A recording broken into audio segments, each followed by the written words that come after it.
Diaries, Part 9. Speaking, giving a recount. Giving a recount is something we do all the time. You have probably heard the words, "Why did you do today?" Hundreds of times. Maybe you even heard them from your parents as you were having dinner last night. These words are actually an invitation for you to give a recount. In groups, discuss these questions and share your conclusions with the rest of the class. Number 1, when do we usually give recounts? Number 2, when do we usually ask people for recounts?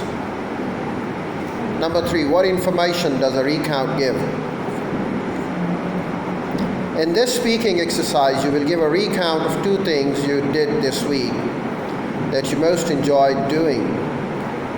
Describe what these things were and how you felt about them. Write notes for your recount by using the following table as a guide. Things I did over the weekend. How I felt about these things. Do not write out complete sentences for what you want to say. Instead, write short notes of what you did and give your recount from these notes. Remember also what you have learned about register. This is supposed to be a fun exercise, so you should speak in an informal and natural manner. Have fun describing the things you did. Begin your recount with the following sentence. This week, the 2 things that I most enjoyed doing were blah, blah, blah, and blah, blah, blah. First, I did blah, blah, blah, blah. Then I did blah, blah, blah, blah, blah. Later, I did blah, blah, blah, blah, blah. Finally, I did blah, blah, blah, blah, blah. Thinking skills, establishing criteria. Every day we experience a rush of thoughts as we think about the things we have done and how we fit into the world around us. Sometimes we record these thoughts in a diary because we do not know because who else we can talk to. However, there is always someone for us to turn to if we need to talk. It is always better to share how we feel so that we can learn from others' experiences. In order to know what we may share with others, we need to establish the proper criteria. Establishing criteria is the process of finding rules to guide us. In the following exercise, you will establish criteria to discover for yourself who you can turn to when you need to talk to someone. Reading The Secret Diary of Adrian Mole, aged 13, is one of the series of 4 books on Adrian Mole, a teenage boy in England who recounts his many hilarious adventures in his secret diary. Unlike the diaries of Anne Frank and Zlata Flipperwalk, Adrian's diary are fictional, that is, they are not real.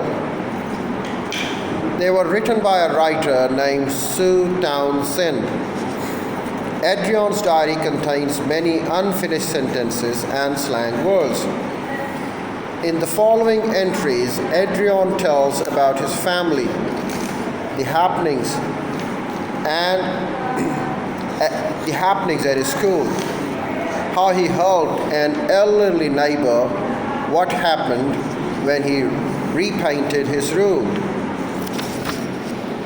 The Secret Diary of Adrian Mole, aged 13, extract.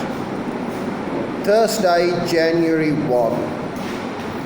These are my New Year's resolutions.